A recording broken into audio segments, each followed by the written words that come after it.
धार जिले के अमझेरा में परंपरा के अनुसार भगोरिया पर्व का भव्य आयोजन हुआ। होली से पूर्व पहली मांदल की थाप के साथ आदिवासी संस्कृति का उत्सव देखने को मिला।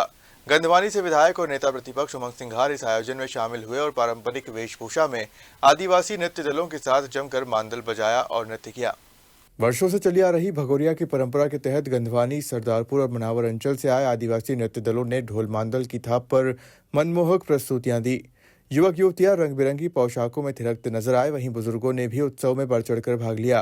मेले में झूले, चक्री और पारंपरिक वस्तुओं की दुकानों ने ग्रामीण माहौल को जीवंत बना दिया। इस दौरान नेता प्रतिपक्ष उमंग सिंघार ने आदिवासी समाज को भगोरिया पर्व की शुभकामनाएं देते हुए कहा कि यह सदियों से चली आ रही खुशियों की परंपरा है और उन्हें गर्व है कि वे आदिवासी समाज से आते हैं। इस दौरान उन्होंने मांदल बजाई, जिस पर कार्यकर्ता झूमते नजर आए।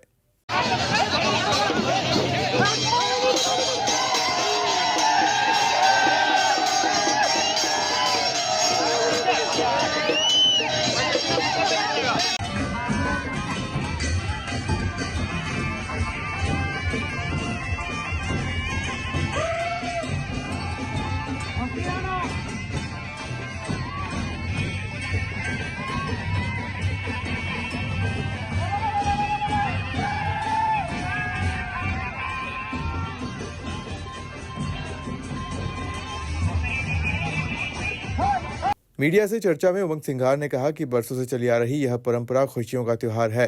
मैं आदिवासी समाज सहित सभी वर्गों को भगोरिया पर्व की शुभकामनाएं देता हूं और मुझे गर्व है कि मैं आदिवासी समाज से हूं। आज भगोरिया के लिए आप आए हुए हैं, क्या कहेंगे इस पर्व के लिए आप? देखिए, मैं ये कह सकता हूँ कि कई सालों से, कई पीढ़ियों से आदिवासी समाज में परंपरा चली आ रही है भगोरिया की। वो मैं समझता हूँ कि जब फसल कटती है और एक आर्थिक स्थिति उस किसान की, उस आदिवासी की मजबूत होती है, उसको लगता है कि फसल अच्छी आएगी, मेरे शादी करनी, मुझे बच्चों की, मैं जेवर खरीदूंगा। जिस प्रकार से ये खुशियाँ का त्यौहार है, हर समाज में अपने अपने तरीके होते मनाने के। ये मैं समझता हूँ गुजरात, राजस्थान, इस मध्य प्रदेश के इस मालवा निमाड़ के इस कोने में जिस प्रकार से आदिवासियों में आप उल्लास देख रहे, जोश देख रहे, कई दूर, हजारों किलोमीटर दूर से आदिवासी मजदूरी छोड़ के आते हैं। मुझे गर्व है कि मैं इस समाज में पैदा हुआ। आदिवासी समाज को, अन्य समाज को, सभी को इस भगोरिया पर्व की हार्दिक शुभकामनाएं देना चाहता हूं और ऐसे ही अमन चैन बना रहे, यही मैं कामना करता हूं। अब जो है मध्य प्रदेश सरकार जो है गाय जो है विदेशी कंपनियां पाली, क्या कहेंगे इसको लेके? अब मध्य प्रदेश सरकार, भारतीय जनता पार्टी की सरकार, दिल्ली की इनकी डबल इंजन की मोदी की सरकार हिंदुओं की बात करते। क्या देश के अंदर हिंदू नहीं है? मध्य प्रदेश में हिंदू नहीं है क्या? जो आप गाय विदेशी हो उसके से पलवाना चाहते हो, वो विदेशी कैसे समझेगा हिंदू धर्म को? वो कैसे हिंदू समाज की बात करेगा? मैं समझता हूँ कि एक तरफ भारतीय जनता पार्टी कहती कि 84 करोड़ देवी देवताओं का वास है गाय के, तो विदेशी सिर्फ लाभ कमाने के लिए गौशाला खोलेगा। जब गाय कटेगी, गाय का मांस एक्सपोर्ट होगा, तो जब भारतीय जनता पार्टी क्या करेगी? चुप बैठेगी। जिस प्रकार से चुप है, आपने देखा है कि भोपाल के अंदर किस प्रकार से स्लाटर हाउस इन्हीं के भाजपा के पदाधिकारी को दे रखा था और खुलेआम गाय कटवाता था। वो गाय सप्लाई करते थे। ये हिंदुओं की बात करते हैं और हिंदुओं में गाय माता को पूजा जाता है। ये कैसे हिंदू, ये कैसे लोग हैं जो हिंदुओं की बात करते हैं, हिंदुओं के नाम पे वोट करते लेते हैं, लेकिन हिंदू धर्म के, हिंदू समाज के लोगों को किस प्रकार से हो रहा। शंकराचार्य जी का आपने देखा किस प्रकार से उन पे झूठा केस बना दिया गया।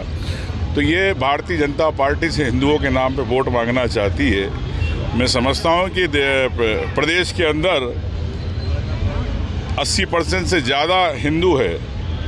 क्या किसान हिंदू नहीं है? क्या उनको खाद नहीं मिलना चाहिए? क्या किसान को 12 घंटे सिंचाई की बिजली नहीं मिलना चाहिए?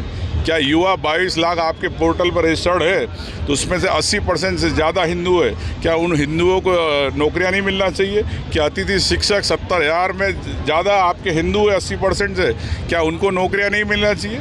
ये सिर्फ हिंदुओं के नाम पे वोट चाहती है, लेकिन हिंदुओं को बेरोजगार करना चाहती है, किसान की फसल उजाड़ना चाहती है। भैया, मुख्यमंत्री जी भी आज शामिल हुए भगोरिया में, अलीराजपुर में, क्या बोलना चाहेंगे? माननीय मुख्यमंत्री जी का स्वागत है आदिवासी क्षेत्र में, मैं यही कहना चाहता हूँ। लेकिन आदिवासियों के लिए आप क्या सोचते हो, सिर्फ घोषणाओं से काम नहीं चलेगा। अगर आप उनको दिल से एक भगोरिया की शुभकामनाएं देना चाहते हो तो दिल से आपको उन आदिवासियों के लिए काम भी करना पड़ेगा। Thank you. भगोरिया उत्सव में नेता प्रतिपक्ष उमंग सिंघार के साथ सरदारपुर विधायक, स्थानीय जनप्रतिनिधियों के साथ बड़ी संख्या में आदिवासी युवा मौजूद रहे।